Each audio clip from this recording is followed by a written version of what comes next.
ప్రకృతి వ్యవసాయ ఉత్పత్తితో తయారైన ఆహార పదార్థాలనే వాడండి, ఆరోగ్యంగా ఉండండి. మనిషి ఆరోగ్యాలు ఉండాలంటే సేంద్రియ ఎరువులతో తయారైన కూరగాయలనే వాడండి. దుర్గి న్యూస్. మనిషి ఆరోగ్యంగా ఉండాలి అంటే సేంద్రియ ఎరువులతో తయారైన కూరగాయలనే వాడాలని ప్రకృతి వ్యవసాయ ఉత్పత్తి విక్రయ కేంద్రం L2S వెంకయ్య అన్నారు. సోమవారం దుర్గి మండల తహసీల్దార్ కార్యాలయం వద్ద ప్రకృతి వ్యవసాయ ఉత్పత్తి విక్రయ కేంద్రం ఏర్పాటు చేసి కూరగాయల అమ్మకాలను నిర్వహించారు.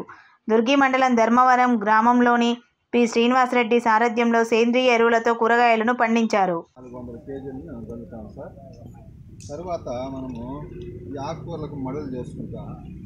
రేట్లలాగా మడులు చేసుకొని ఈ ఆకుకూరలకు సంబంధించి విత్తనాలను నాటుకునే ముందుగా నేనేం చేస్తాం, నీట్గా మడులు చేసుకొని వాటికి విత్తనాలు చల్లుకొని ప్లస్ పక్కన సైడ్గా కాలువలు తీసుకుంటాం. కాలువల్లో ఆకుకూరలు కానీ లేకపోతేనేమో కాలువల్లో వచ్చేసి దుంప జాతి, చెట్టు చిక్కుడు లేదు, ఇంకా తీగ జాతి పెట్టుకుంటామండి.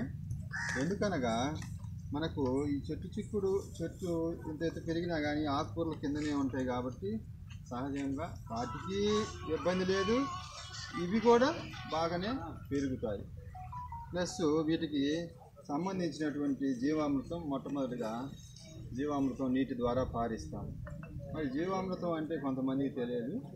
ఆ జీవామృతం అనగా ఆవు పేడ, ఆవు పంచకం ప్లస్ ఒక 2 కేజీలు శనగపిండి, ఒక డ్రమ్ము నీరు తీసుకొని ఒక 10 కేజీల ఆవు పేడను, 10 లీటర్ల ఆవు పంచకము, 2 కేజీలు బెల్లము, 2 కేజీలు శనగపిండి, గుప్పెడు ఎర్రమట్టి ఇంతవరకు కలుపుకుంటాము.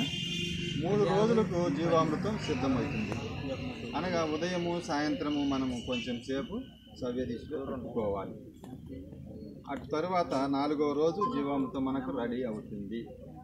ఆ జీవామృతం రెడీ అయిన తరువాత నీటి ద్వారా పారించుకోవచ్చు లేదా స్ప్రే చేసుకోవచ్చు. పైన స్ప్రే ఎలా చేసుకోవాలి అంటే ఒక 10 లీటర్ల నీరు తీసుకున్న ఎడల 1 లీటర్ జీవామృతం తీసుకొని మొక్కలపై స్ప్రే చేసుకోవచ్చు. నీటి ద్వారా అయితే మామూలుగానే పారించుకోవచ్చు.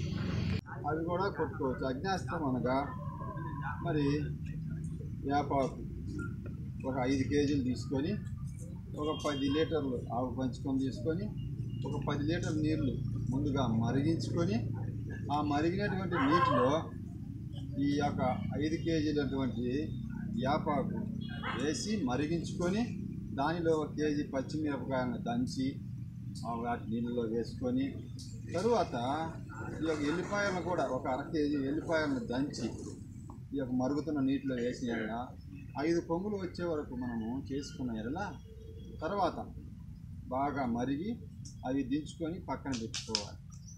తెల్లవారి అనగా 24 గంటలు లేదా 48 గంటల తర్వాత ఆవు పంచకాన్ని 10 లీటర్లు కలుపుకొని దాన్ని మనము స్ప్రే చేసుకోవాలి. ఎలాంటి పురుగైనా సరే, లద్దె పురుగైనా పచ్చ పురుగైనా ఏ పురుగైనా సరే చనిపోతుంది.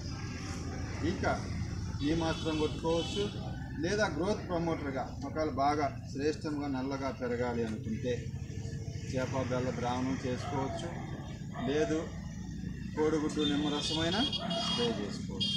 Thank you sir.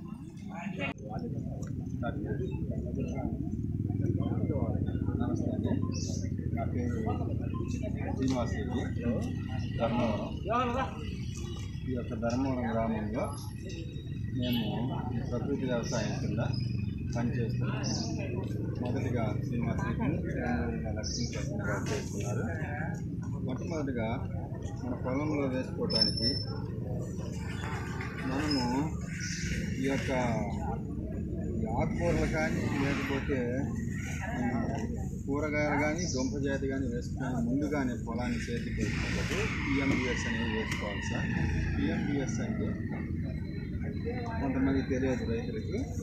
ఒక 10 రకాలు కానీ 15 రకాలు కానీ వేసుకునేటువంటి విత్తనాలు వేసుకొని మనం 40 నుంచి 45 రోజుల లోపులోనే దున్నుకోవాలి.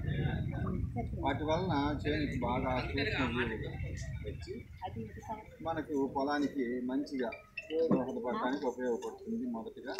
రెండవదిగా మనం ఆకుకూరలు పోసుకునేటప్పుడు కానీ లేకపోతే కూరగాయలు వేసుకునేటప్పుడు కానీ ఘనజీవామృతం వెదజల్లుతాం.